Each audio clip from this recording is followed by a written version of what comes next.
Despite being one of the most consistent artists in the underground, with over 20 plus projects and a crazy amount of singles, SHHNOW is still pretty unknown to the average music listener. With versatile flows and beat selection, he's one of the most unique artists out right now, and there's really nobody else that sounds like him. Although he's still independent, he's been getting some major looks from people like Brent Faiyaz and Don Toliver, and he's been able to build a solid and loyal fan base. So in this video, we're going to be diving deep into his career, how he started, how he met everybody in SOS, and even all the beasts in between. So with all that out the way, let's get into the full story of SHHNOW.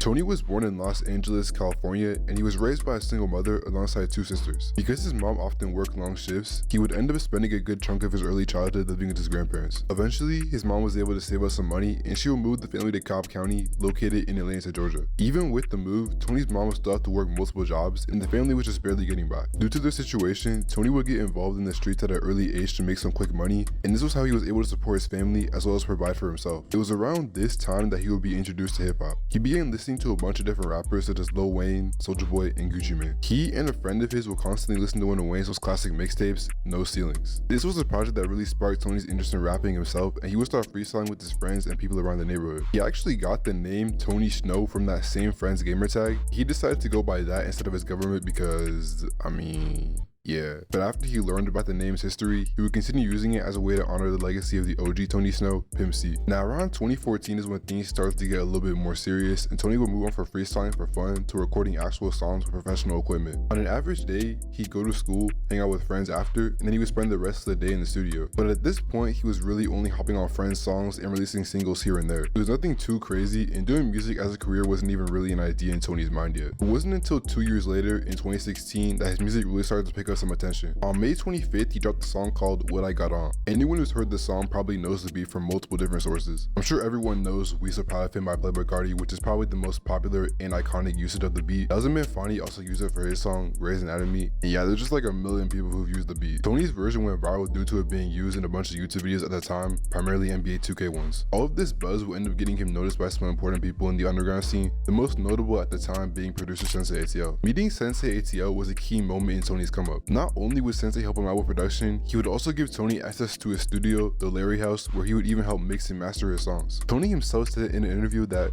"When I met Sensei ATL, that's when it turned into making original music, like something from my own brain, nobody around influencing.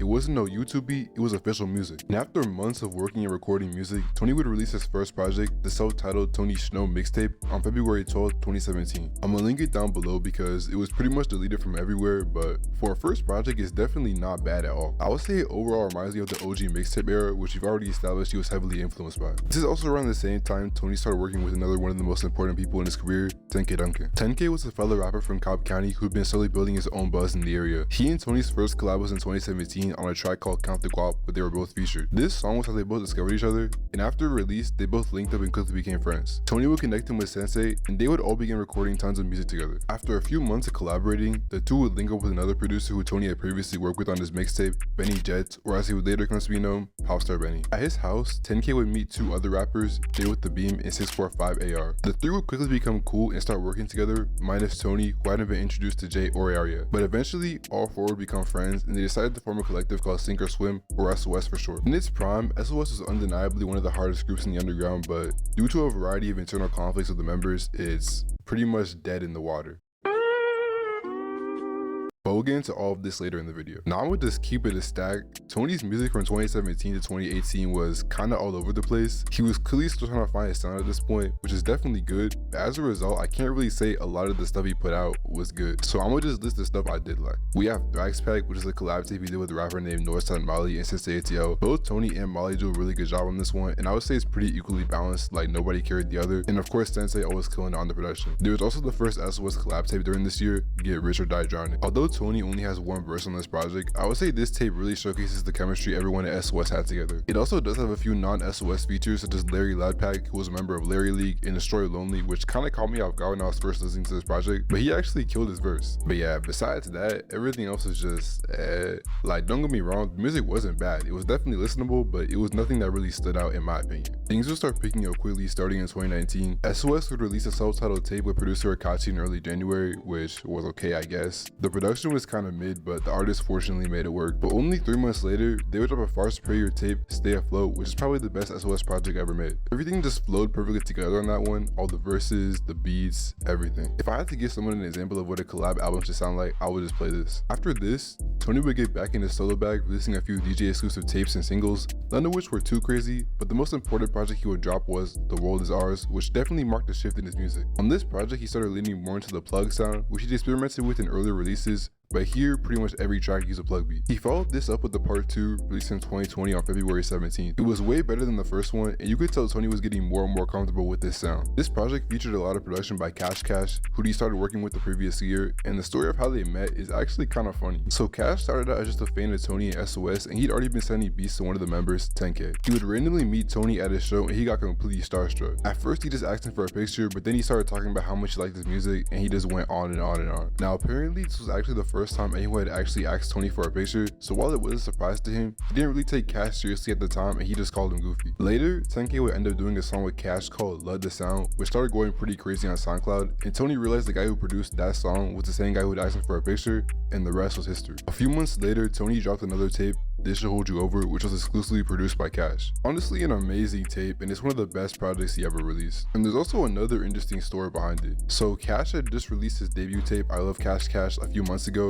but somehow it had gotten falsely copyright claimed, so all of those songs were just gone, and seeing as at this point Cash was still kinda on the come up, this was a huge deal. So Tony, you know, being the good friend he was like, I got you, let's do a tape, and that's how we got This Should Hold You Over. And while we're on the topic, I think we gotta give a lot of credit to Cash for helping Tony find his sound, because before he started rapping on Cash production, I would say Tony was trying to be something he wasn't in a way. Like he was using the standard ATL flow, rapping pretty aggressively with hella punch-ins and everything, but once he and Cash started working together, we got the style we have now, the more chill, laid back flow. And I'm not saying the first style was trash or anything, but the flow he developed with Cash for him way more in my opinion. Now, although the pandemic slowed a lot of things down in 2020, Tony and the rest of the SOS crew were still going crazy, releasing multiple collab projects such as Hottest in the Biddy, Finessing the Industry 2, and RPs and Plan Bs. In just a few short years, Tony had become one of the hottest rappers in the Atlanta underground, and a big reason as to why this happened was because of his consistency. It seemed like he always had something dropping, whether it be a tape or a single. One of the last projects he would drop in 2020 was The World Is Ours 3, which is the final tape in the series to date. It featured his frequent collaborators, Cash, 10K, and Sensei. At this point, Tony had really mastered the chill plug delivery, and he really embraced it on this project. But the reason why this tape was so important for him was because it contained a song called Bet, which will be Tony's next song to go viral. Over the course of the next few months, Bet will be used in hundreds of TikTok videos, which will rack up thousands of views and likes. And currently is Tony's most popular song with over 5 million plays on Spotify and 1 million on SoundCloud. But all of this aside, 2020 was also the year that would unfortunately see the downfall of SOS. I feel like nobody has really properly explained what happened, so I'm gonna do the best I can to get all the facts straight. Now, right off the bat, you have to understand that there's one main reason the group fell apart, or I guess one main person, 645 AR. Earlier that year, AR had gone viral with this song For The Trap. Now, when I say this song was everywhere, it was everywhere. The song was on pretty much every meme page, on every social media platform, and you had hundreds of YouTubers making videos reacting to it. Basically, if you were on the internet, then you just couldn't escape it. Somehow, AR finessed a deal with Columbia Records out of this, and despite all the hate, it was looking like the only way was up for him. Now, if you're in AR's shoes and you have all this newfound fame, you really have two choices. You can A, use your clout to help your day ones, you know, the people who helped you get to where you are, or B, you can completely switch up and go Hollywood. I wonder if y'all can guess which one he picked. Everything happened pretty gradually. The bigger AR got, the less he seemed to associate with Tony and the rest of SOS, even though they were all supporting him and showing love. I guess he decided that he didn't need them anymore, which is crazy to me considering he only met Sensei, who produced For The Trap, because of Tony. Eventually, around November, the truth would finally come out. Tony would expose AR for switching up on SOS and leaving everyone behind. He would officially kick AR out of SOS, and he even dropped the diss track on him titled 6.45 The Truth. And after he dropped this, it was pretty much over. What type of nigga get a chain of another nigga take? What type of nigga rich but monster living in shape? I fucked your baby mama and I know you hate that. I'm still that same nigga from that hood, you can't go back. I might call Zod up and do a drill with your strap. Matter of fact, call that bitch in LA, get your bracelet back. I was making drops, set the trap before we made crack. I'm a dog, he a pussy, I ain't beefing with no rat. Street nigga, I am no rat. A day later, AR would pull up on Jay with the beam because I guess he was too smart or scared to confront Tony, and the two would get into an argument which eventually led to a fight. And I ain't gonna lie, Jay kinda went out horrible. What you doing, pussy? Hold this shit. Yeah. Come on, let's do the fair one out there. No, let's do the fair one out there. All right.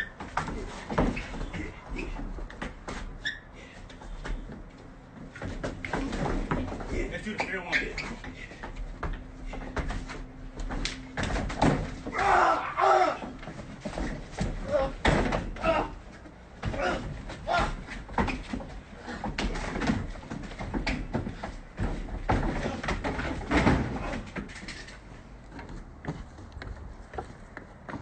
Afterwards, Jay tried to come back and explain his side of the story, but getting whooped like that on camera is pretty much career ending, and after a while he just disappeared, and I don't even think he makes music anymore. I think the worst part about all of this is that it was really all for nothing because AR ended up falling off not even a year after all this happened. So he really switched up on everyone for like 15 minutes of fame. You'd think after seeing the hundreds of one-hit wonders that you do everything not to become one yourself, but hey. Tony claims that he doesn't have any issues with AR anymore, but they're definitely not on good terms, and overall AR just made some really bad decisions. How would you describe your differences with 645 AR now?